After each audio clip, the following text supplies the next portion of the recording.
Depuis quelques semaines, ces bêtes ont un nouveau toit sur la tête, fort agréable surtout en ce moment avec les fortes chaleurs. On est sur une charpente tout en bois, c'est quand même meilleur pour les bêtes. Au niveau de l'humidité, ça absorbe, ça réjecte.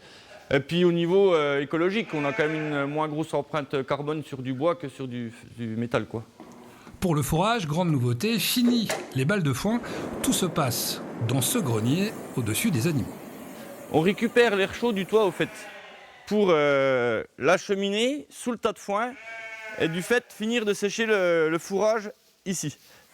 De la douzaine de brebis du début, elles sont aujourd'hui une centaine.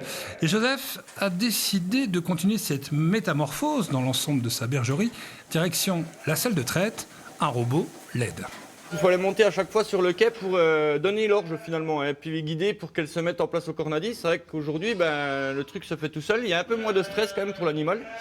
Et puis surtout un confort de travail pour moi, quoi. Un investissement pour Joseph qui peut compter sur sa famille, dont Jules, son fils de 8 ans, qui va porter le lait collecté à sa maman, qui s'est lancée par amour dans le métier. Il faut dire que son ancienne profession n'a rien, mais alors rien à voir avec ce qu'elle fait maintenant. Avant, j'étais donc esthéticienne. Et donc après, je me suis toujours intéressée au métier de mon mari. Je l'ai toujours accompagné dans ses démarches, dans ses projets.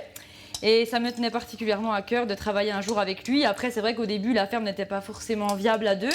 Mais on s'était toujours dit, le jour où il y a besoin de main-d'œuvre, ce sera forcément moi qui vais m'y coller. Et depuis quelques mois, Julie est en GAEC avec Joseph, son mari. Une belle aventure pour de bons produits transformés, du yaourt au fromage. Le bonheur est dans le pré.